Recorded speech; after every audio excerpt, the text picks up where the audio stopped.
So a couple of weeks ago, I had someone reach out to me about helping them make a vocal chain, and they had Logic Pro. They didn't have any third-party plugins, and I didn't use third-party plugins until maybe, I don't know, a year ago. And so I used to do everything stock in Logic with no compressor going in, straight from an SM7B into an Apogee Duet that was like 12 years old at the time. And I used all stock Logic stuff so I could help them out pretty quick. So here is the dry vocal take. I'll play that for you here for a second. Call me weird, call me strange, crazy, insane, a little deranged. So you can kind of hear that it feels like she's up on the microphone. You can tell that there's no compression going into her interface to where she's able to control that volume. And so very raw vocal take. It feels very present, very in your face. Proximity-wise, it feels like she's right up on the microphone. And with the equipment she has no option to do anything but that. So here's what I did. I came over here and we started looking at how to create a vocal chain here. So the first thing I always do is I always EQ first. And so this is the vintage tube EQ inside of Logic. And so some of the things I was doing here, because this is very similar to a Pultec. She wanted a little bit of drive here. So if you look here, I've got the drive turned up somewhere around 8. It's not clipping, but it adds just a little bit of color to it, kind of like a preamp would.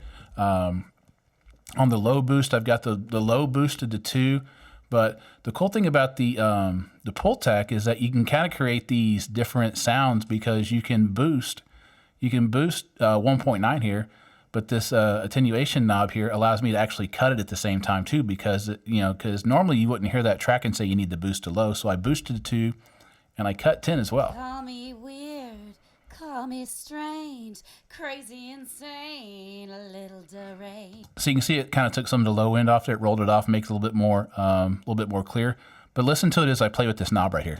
Call me weird, call me strange, crazy, insane, a little deranged. So I rolled off a lot of the low frequency around 60 here. I give it a high boost around 4.6. I've got it at 15.6 kilohertz. And then I go through and I cut as well. So I'm boosting and cutting about the same. And so it gives me this frequency that is very specific that we had to create here. So I want a little bit of shine on it, but that's how I was able to go about it. Call me weird, call me strange, crazy, insane, a little So you can hear the boost take place here. like a fingerprint or a snowflake, only one. So that's very bright. So I had to tame the brightness at the box. at there. So I'm not even using the second phase here. So that's all we did with the EQ. So the EQ will go EQ without. Call me weird. See, very bassy, very present, very in your face. So we did a low cut, a little bit of a high boost, and we have this. Call me weird, call me strange. Okay, so very easy to begin with. The next thing I do is I added a compressor on it. So I went with the compressor here for Logic that kind of imitates the 1176. And so very simple. All I'm trying to do as I go to the compressor here is I'm trying to roll off somewhere, reduce somewhere between 5 and 10 dB right here. And normally if you've got compression going in on your raw take, if you're printing with compression, you may only want like 3 to 5 dB of reduction there.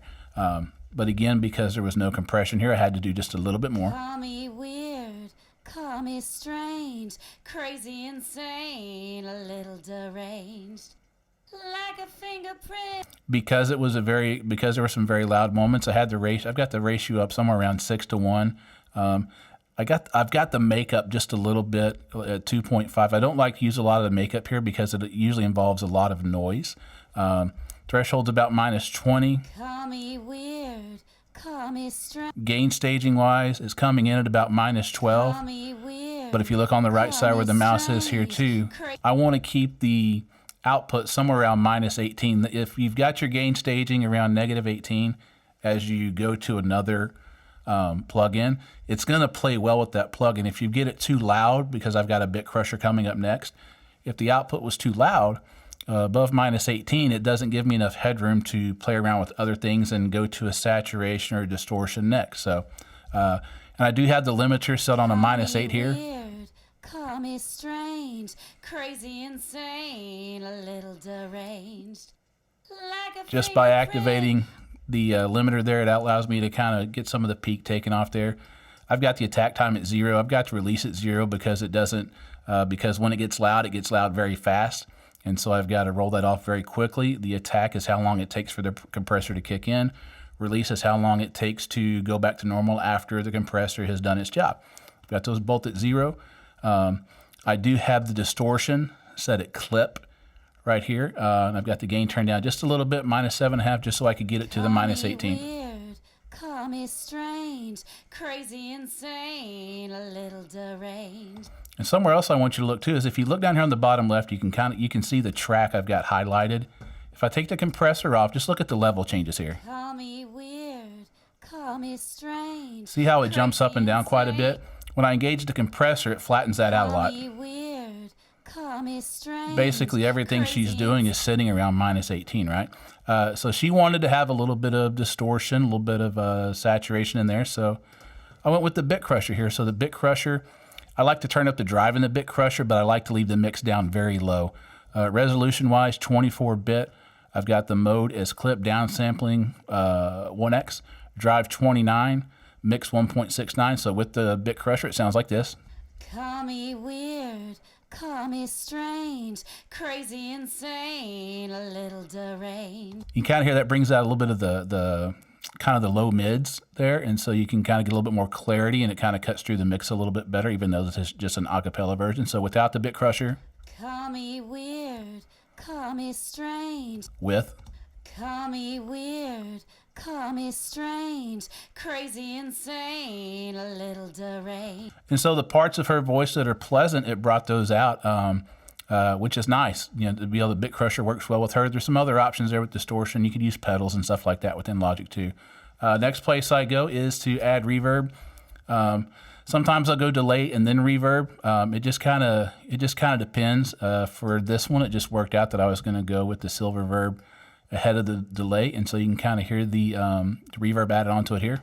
Call me weird, call me strange, crazy, insane, a little deranged. So if you're listening on headphones, which you're probably not, but if you were, you could hear that this has a little bit of a stereo pan to it, to where now it's making her a little bit wider in the mix, occupying more space, but it really pushes it out to the left and right really hard here. So we'll listen to it without.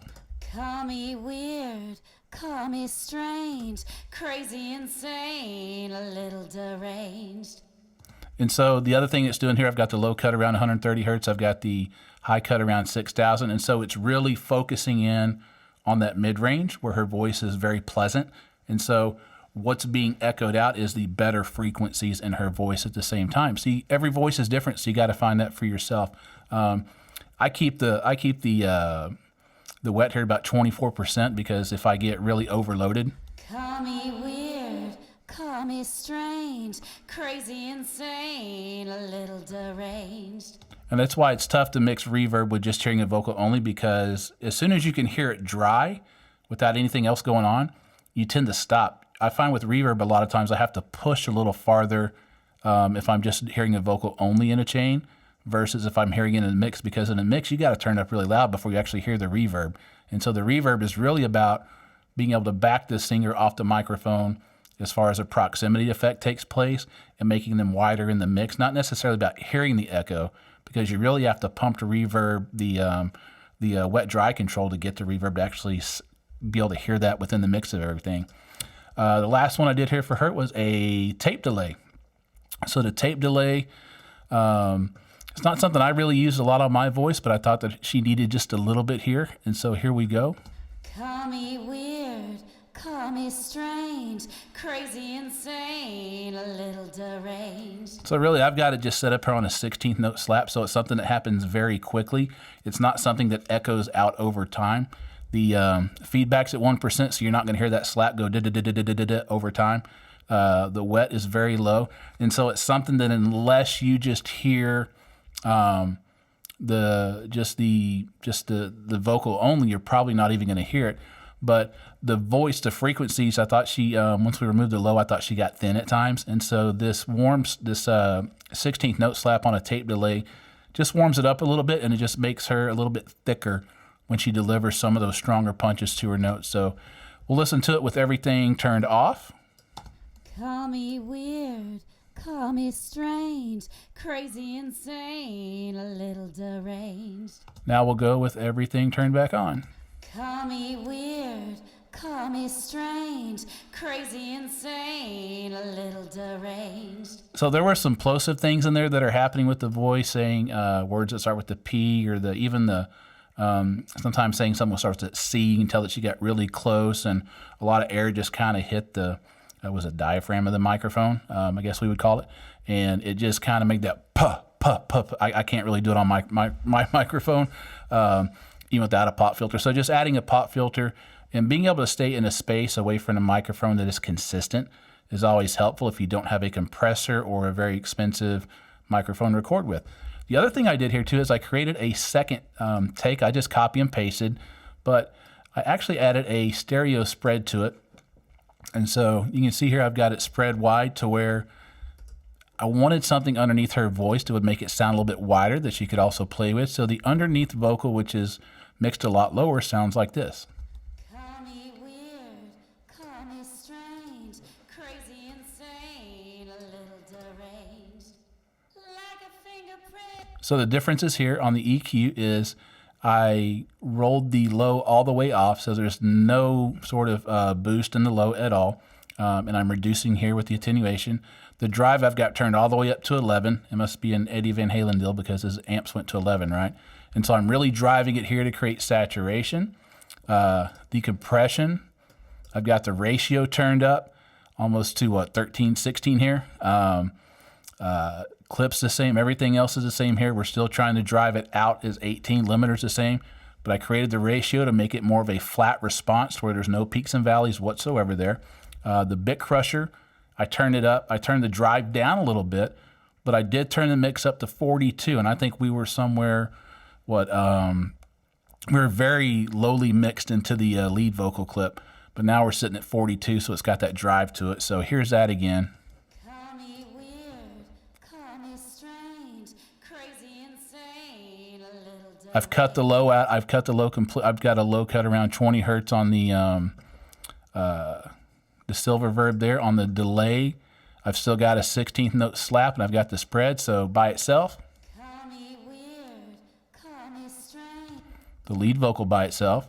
Call me weird, call me strange. So same take, different frequencies, and we put them together, we get this real nice wide fat sound. Call me weird, call me strange, crazy, insane, a little deranged. So that's the vocal chain I came up with, all stock Logic stuff. Off of a pretty raw take with no compression going in. You can tell there's not like a lot of preamp saturation or anything going in, but turned out pretty good. Anyway, hope you enjoyed.